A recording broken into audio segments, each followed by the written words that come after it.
Hey guys, welcome to another episode of the A3 Review. Today we'll be taking a look at MP23 exhaust and we'll be doing a review on that. That's right, and you know MP23 exhaust came with a little bit of controversy. Controversy. That's right, so we're gonna have a little bit of a conversation about what's been going on, and then we're gonna open up the conversation to you guys where you can provide your feedback about it.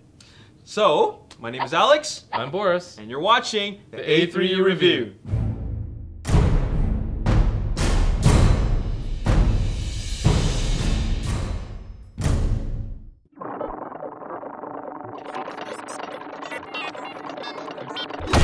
So Boris, it looks like you were able to obtain something. Yeah, I mean, we ended up getting the exhaust MP23. It was very difficult to get into North America, as everyone knows. So we're very happy to be able to, you know, as Canadians, be able to actually get a whole bunch of these in. And now, you know, we're going to put it to test, see if it really lives up to all this hype that has been around it. Sure, let's get it out of the box. For those of you who don't know what this is based on, Exhaust, from what I understand, was the original Diaclone figure that would later become Wheeljack. Of course, that's why they share the same mold. That's right. And it was just decaled a little bit differently. It had what looked like Marlboro logos and decaling, but they actually had the word mark Marlboro on it. Yeah.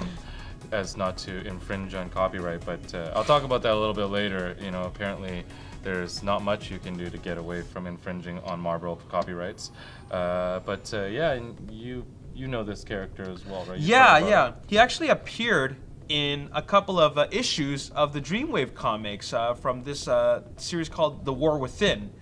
And in the story, from what I understand, he witnessed the death of Megatron. Wow. Yeah, so heavy stuff. Yeah, pretty dramatic. And so other than that, that is the main significance of his character within that story. And now he has a bit of a cult following, right? Yeah, definitely. I mean, I think the whole Diaclone collector mindset would really appreciate all of the Masterpiece cars coming out in their Diaclone counterparts. Definitely. And then also, I think that in terms of the actual controversy surrounding this car, has made it more popular. But we're not going to talk about that a little bit later. Let's just talk about the accessories and just kind of how we feel about its redecal and reuse of the mold. Yeah. So he does come with a couple of things here that are a little bit different. The actual immobilizer. Yep. Right? Comes with an immobilizer. The Wheeljack does not, as well as these shoulder cannons, which Wheeljack previously didn't have. And then a gun as well as the same kind of mirrors that you have to take apart and put it on. And then just like all the other Masterpieces, comes with the card and the instructions. So yeah, first impressions, Alex. Like, do you like the redecal? No. I'm not a big fan of this red and a little bit of white. I mean, if we're gonna compare between Wheeljack's vehicle mode and exhaust vehicle mode, I like the paint job done on Wheeljack more. It just looks more clean. This just looks like, well, you know, what are all these green things and why does this have to look like that? Well, I know why, but like, you know, aesthetically, it looks kind of odd. Yeah, I mean, for me, my first impressions, I actually do like the red that they use. Oh, okay. I think that in terms of how it stays true to the Diaclone version, yeah, okay, given the constraints that it had, they did a really good job. It is sad that they had to alter the couple of decals up here. I do feel the green squares doesn't quite have the same effect, and this little like notch in here now. Yeah. And like how it's not like this nice triangle anymore kind of wrecks it. And definitely because I don't have as much of a connection to this character as I do to Wheeljack. Yeah. It's, you know, it's difficult to kind of compare. But, you know, if I'm just looking at it in straight up coloring and whatnot, the red actually really comes through really nicely. And the paint job itself it's actually done really nicely. Like the actual pinstriping that goes around the red. Yeah. It's really clean. Yeah. That's the first thing I kind of noticed. I love the red within the rims there. Love where the Decepticon logo is kind of the placement of that just right on the hood there. And then the blue tint on the window. The blue tint is nice, actually. That's a very nice touch. It goes nice quite blue. well with, yeah, it goes really well with the rest of it. Yeah, and you'll see like they even got the nice Lancia Yeah. logo right across, which they are allowed to use, by the way. They did do a good job in really preserving that that Diaclone feel, you know, the way the original looked, right? So they did a good job with that, and they, you know, they made it so that they can give us a masterpiece version of that, and it's pretty decent. Yeah, let's get it into bot mode and see what differences it has there. Yep. Exhaust is now in his robot form, and I really like it. Yeah, the bot mode is great. It's the head that does it for me. Yeah, the actual head sculpt is actually really nice. It's definitely, the coloring is a lot nicer than I thought it would turn out. Yes. To me, it's like this kind of like a bluish kind of satin silver. And I mean, I don't even know what it is. The words are just flowing out of me because it's such a nice color. That silver just goes really well with the rest of it, and it just screams Decepticon. I don't know if it's the fact that there's a Decepticon logo right there, but the head itself, the colors, the red, the black, it just screams Decepticon, and he looks really, really good. Yeah. And the reds actually stand out a lot better here in the robot mode because there's more whites to go with it. Yeah, compared to in the Vico mode, right? Definitely a lot more badass. Yeah. Than the Wheeljack. He looks better than Wheeljack. And then the same blue that they carry through from here is on the wings as well. Yeah. Which is really nice. And then of course you can still has articulation on the wings. Yeah. And do things with it. It's definitely got good weight balance to it. You know, the feet, once again, those that hadn't seen the actual Wheeljack review, I mean, there's like swivel. Yeah, it's very solid. Yeah. I mean, this guy's not going to topple over because there's so many ways for you to pose it in the way that, you know, he's just going to be able to stand very sturdy. Yeah, it's good, and it makes for great posability. This also, you know, has a swivel there. Yeah. Moves it around for really good articulation. Yeah. Just for those who also didn't see the Wheeljack review or don't know the Wheeljack mold, the fingers do not fully articulate. They're not single fingers, but it's still nice. They've done a great sculpt on it, and once it's holding the gun or in a fist, it actually looks pretty good. And of course, you can rotate it. Overall, this figure really comes together for me, and it really does scream Diaclone when you see it in this bot mode, especially. Yeah. I think it was more noticeable, all those changes, when it was in car mode, but once it's in bot mode, you really get that essence of that nice Diaclone red with the white. Yeah. Yeah, it's pretty amazing. So yeah, those of you who haven't taken it out of the box, please take it out of the box. Play with me. Yeah, he looks really great, Yeah. especially in that robot mode. Yeah, I think so. Let's give it a score. For aesthetic, I'm gonna give Exhaust an 8.5. I think his vehicle mode looks decent, not spectacular, but this robot mode really, really stands out. Of course, just like Wheeljack, he's got all the posability there, so you can put him in really, really great poses, and he's gonna look great no matter what, especially if he's in that robot mode. I'm gonna give it an 8.5 as well. I echo Alex's feeling on the bot mode. Definitely love the head sculpt as well. The colors really come together. The car mode, for me, I like all the decos. I do also like, just in general, the Diaclone feel that it does bring back. For playability, I'm gonna give it a 9. Just like Wheeljack, he has a lot of great posability, and because he is a great figure, I mean a great looking figure rather, you're gonna wanna play with him a lot. I mean, whether you're transforming him from vehicle to robot or robot to vehicle, it doesn't matter, but I'm gonna keep mine in robot mode, and I'm gonna put him in all kinds of poses. 9 for me for playability as well. This is a great mold. I found myself really loving the Wheeljack mold when it first came out. This is no different. It's the same exact mold, so keeps the same playability. For innovation, I'm giving it a 6. I mean, it is based off of Wheeljack's same mold, and it also is based off a figure that existed back in the Diaclone era. So really all they're doing is making an improvement upon it. but the improvements are something that we've already seen before, but I still think it is an above average figure. I'm gonna give it an 8. This may be a reuse of a mold, but the mold itself was very innovative when it first came out. I loved how it transformed in terms of how the chest pops out the head, and then the actual like tires flipping inside really nicely. You know, things, little cues like that. I think the innovation, it was definitely refined from previous figures that have done that kind of a transformation. So my overall score is a 7.83. And my overall score is an 8.5. Masterpiece Exhaust is a piece that you're gonna wanna get, especially if you're a Diaclone fan and also a hardcore Masterpiece Transformer collector. Yeah, and if you like controversy, this is the figure to get. Absolutely, so get it while you can. So you've seen our review, you know how we feel about it, but there is a little bit more to talk about because, as you guys already know, this guy is actually the start of this big controversy amongst a very big company and of course Takara. So what's been going on, Boris? Yeah, well, I mean, I've got a lot of comments, and that's why I want to just take the time out to talk about this a little bit. People have wondered, you know, what is exactly going on with distribution of this product? Why can't we get it in North America? Some people are like, you know, how come it's being sold in Japan? How come it's being sold from Hong Kong sources?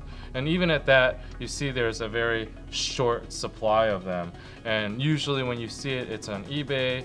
It's for super expensive. It's like 160 US. Yes, that's right. When the retail really on it should be around $80 US max. Yeah. So it's caused a lot of issues. Takara has actually been rumored to have withdrawn a lot of the product from the distributors, either by recalling it or not even delivering it in the first place, because they're afraid of the licensing issues.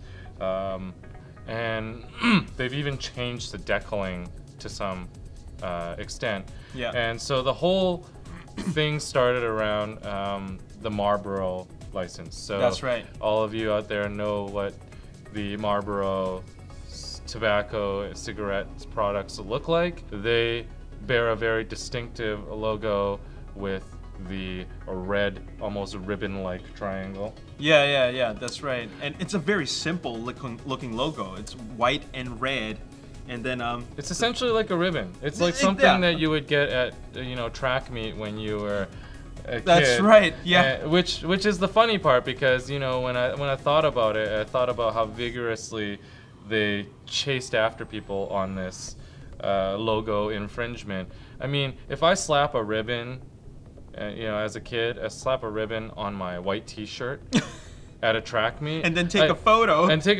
and it just happens to crop. I mean, is that still advertising Marlboro? Because it looks, you know, uncanny. Exactly. Kind of. So, you know, it really, you know, fuels a big debate about how copyright works and all this kind of stuff. Because a lot of our customers, of course, don't understand this. They just want a toy, and they're like, I don't get it. Like, why can't they get it? I won't look at this bot and think of Marlboro right away. Like, and I mean, there's some valid points. If you really consider what Philip Morris is doing, that is the parent company of Marlboro. Yeah. They essentially sent out their lawyers, or they have lawyers on retainer that go out and search for, you know, trademark infringement.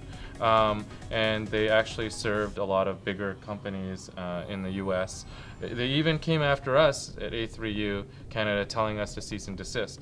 Luckily for us in Canada here, they unfortunately don't have jurisdiction. They even tried to shut down my website, citing that the website was a US-based website, but again, our product, you know, doesn't leave Canada, so therefore, you know, there's really nothing that they can go after us for in terms of jurisdiction. Furthermore, I mean, if companies really wanted to fight them, Philip Morris really only has this logo trademark applicable to tobacco products. I mean, they could argue a lot of arguments where their brand is that strong that you can't just slap it on anything, which, you know, I do agree to at some extent. You can't just take something and make it yours in terms of a brand or a logo that has a lot of value in it. But Philip Morris really very much actively pursued this. I mean, what are your thoughts, Alex? When you look at this bot, do you think Marlboro right away? I mean, if you didn't know anything about the old Diaclone, I didn't tell you about anything, would you, especially with these new, you know, redesigned decals, where it's just a square, green square? I mean, how can you even lay claim to a green square is my question. That's a really bad precedence. Yeah, I mean, well, looking at this, I look at a really cool toy. That's what I see, okay? I mean, you got, well, I know what the Marlboro box looks like. I mean, the logo, it's white and red. And sure, it's got those white and red colors, right? But then still, I don't automatically associate two colors as being, you know, part of like a cigarette company. Right, I don't look at that right away. What I see here is a transformer and one that looks like Wheeljack. So, what is going on here? How can one company just say that okay, this looks similar, so you guys can't sell it? I mean, how can one do that? I understand it is copyright law, but you know what? I think they're going after the wrong people.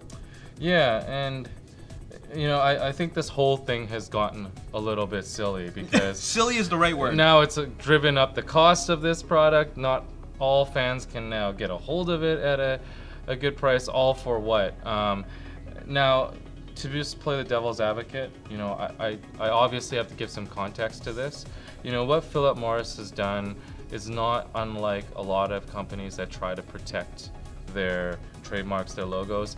And this discussion is actually a really hot topic because a lot of third-party companies get a lot of flack for this too, you know, because they have reimagined versions almost inspired by, you know, Transformers lore and characters and universe. Yeah. But at the same time, you got to understand that the laws that work with Philip Morris are also the laws that kind of also work against it. Yeah. So, you know, when it comes to copyright infringement, trademark infringement, patent infringement, those are all different protection devices used in law to protect the product. Yeah. Trademarks basically cover things like logos, specific placement of a logo, how the logo is shaped, all that kind of stuff. And within reason, people can trademark these logos like Pepsi, Marlboro,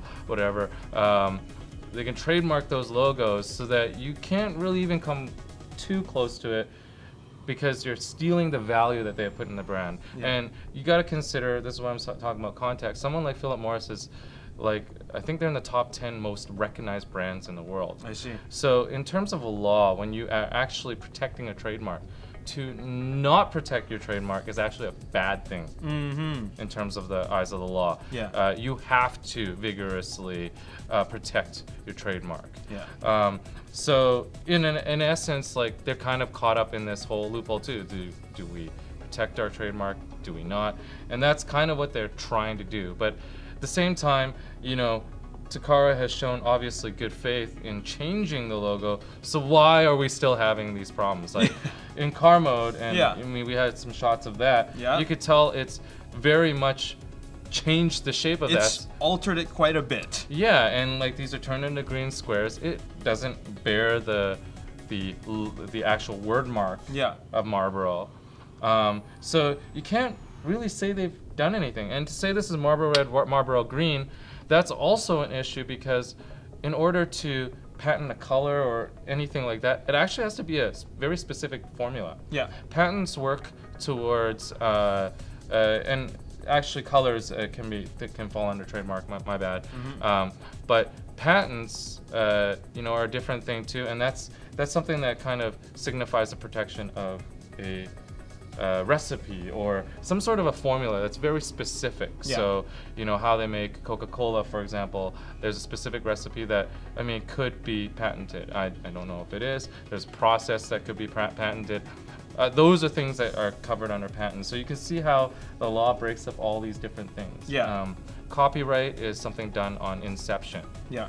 Which is, copyright is actually sometimes one of the hardest laws to enforce. But having said all that, Philip Morris is just doing what companies have to do to protect themselves. Yes. But I feel like this is a bit of a stretch at this point. Oh yeah, they're going way above and beyond. Yeah, and it's kind of ruining the whole feel of this product and everything. And now we don't even know where these things are anymore. Yeah. It's kind of left a bad taste in everybody's mouth. Exactly. And probably a lot of bad press for Philip Morris in general. It'll look bad for them, just because people want their products and they're taken away from them, and we're talking about a toy here, a kid's toy. Well, not a kid's toy, but still, it is a product that people play with. So, it's just silly.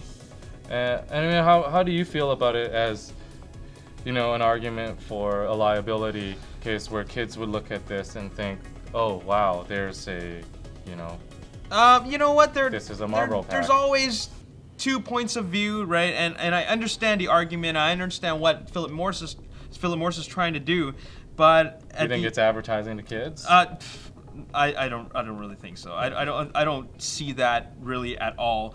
This is just the way he looked before, as a Diaclone, and that is the way he looks now. Mm-hmm. So it's just a version of an older toy, and I think kids will still find it to be cool. But then one thing you got to understand is that we're talking about a Masterpiece Transformer here. Yeah. This is for collectors, adult collectors, people who can afford an $80 plus toy or robot, right? So I don't think there is really a concern about kids in this matter. Yeah, and marketing to kids, I don't think this is, indicative of, marketing tobacco products to kids. It's a toy that loosely may have, some sort of semblance to the Marlboro brand and logo. But not as much anymore now that the Takara has already changed it, so there shouldn't be a problem anymore. Yeah, that's how I feel, and I think this whole thing is kind of it's kind of blown out of proportion. Yeah. But nevertheless, people have wondered what is the deal with this. Yeah, that's the deal, and that's probably why there's no definitive answers whether or not they will distribute this in mass anymore. What's going to happen to any products that were already made? Will it stay in Japan? Will it not? And then for all those wonder why we're still able to sell it within Canada, well, like I said, we fought for it. So we were actually legally able to obtain them and sell them. But now we can't get any more. So, so those who did get it, I'm happy for you. This is actually a really great figure, which really makes it that much harder for me to see the kind of commotion that's gone on around it. Yeah. I really hope that Philip Morris reconsiders this and realizes that there was actually some good faith put into changing up this logo. So to elaborate on that fact too, we see that a lot in the third-party universe where there's obviously a lot of respect paid to the Transformers universe in that there's no logo stolen, there's no actual character names, no brand stolen. Here it's just a true tribute to redesigning and honoring and paying homage to original characters, not unlike what comics did in the past. Mm-hmm. Where they'll redo a cover, for example, and kind of take the essences of an old cover, but mix it up a little bit. Yeah. So I think these things are really tastefully and respectfully done, and done in good faith, which shows that there is no disrespect to a brand or taking away from the value of that brand in order to sell their own products or whatnot. And I think, just having said that, that opens up a big argument because there are many that would disagree with that. So, I'd like to open it up to people to comment on this. What do you think about all this? Not just the exhaust trademark infringement and how Takara has addressed it by changing the look of it, but even third parties, do you think of it more of a slap in the face to Transformers or more of a respectful homage to the Transformer universe, and also another vehicle to actually promote such a great universe and such a great brand that we have all come to love. I'd love to hear your comments about that. Yeah, my final thoughts is that I really hope that all this gets resolved and peacefully in a way that it is beneficial to everybody, so that people can really have access to such a great product. I would be very happy to know that other people can enjoy this product as much as I'm enjoying it right now. So I mean, it is a great piece. So hopefully everything can be resolved. In a very ideal way, where both parties can walk away, happily, and then hopefully you can have this in your collection. Yeah. Okay, so now that we finished talking about some controversy, let's open up the conversation to you guys. We haven't done this for a really long time, and that would be commenting on your comments. And we posted a video recently that would be on the Mastermind Creations Seraph Prominion, and we're looking through the comments, and there was actually a really good question from A29. And would like to thank A29 for this comment. I'm gonna read it right here, and perhaps we can respond to it. Yeah, okay? Absolutely. So it says, an interesting look into the toy creation process with Seraph. I would have liked to see a little bit more of the steps detailed out and shown as opposed to just mentioning them. Maybe talk about something like, first you start with the 3D render as we've all seen, then you get to the resin piece here, and then you go to, and then you add the paint at this step, etc. Since this is a reveal segment and not a review, it would give some good information to the viewer. As MMC gave you this reveal, will you also be getting to reveal their upcoming DJD figures? I really hope so. We get prototypes from time to time, and yes, we've been very bad at explaining the process. There's certain reasons for it. I mean, in general, production works very similar for manufacturing in a lot of different industries, as you know, Alex. Yeah. But certain manufacturers, certain companies like Fans Project versus Mastermind Creations versus Toy World versus TFC versus the World. Everyone has a slightly different QC process, a different way that they come about to get a very quality product out. So those are kind of trade secrets to me. I personally don't know all of those procedures myself. Yeah. And also, even if I did, probably wouldn't be announcing it on a YouTube channel. Yeah, and plus we'd have to go all the way to China to even know about that. To even film it or show it. So, but I mean, what I can do is describe the general production for those that don't know. For those who do know, I mean, it's very simple process. I mean, there's a conceptualization stage, of course, usually a realization stage, a production stage, and then somewhere in between those stages, there's certain levels of QC that happens all throughout. Yeah. And then, of course, distribution stages at the end, and all of that is actually involved in making a very successful product. As our viewers have pointed out, specifically HU has pointed out that 3D renderings or some sort of conceptual art usually starts the process. Yeah. And that is then realized in some sort of a prototype of some sort. Now, different manufacturing processes produce different kinds of prototypes. Sometimes they develop more than one prototype.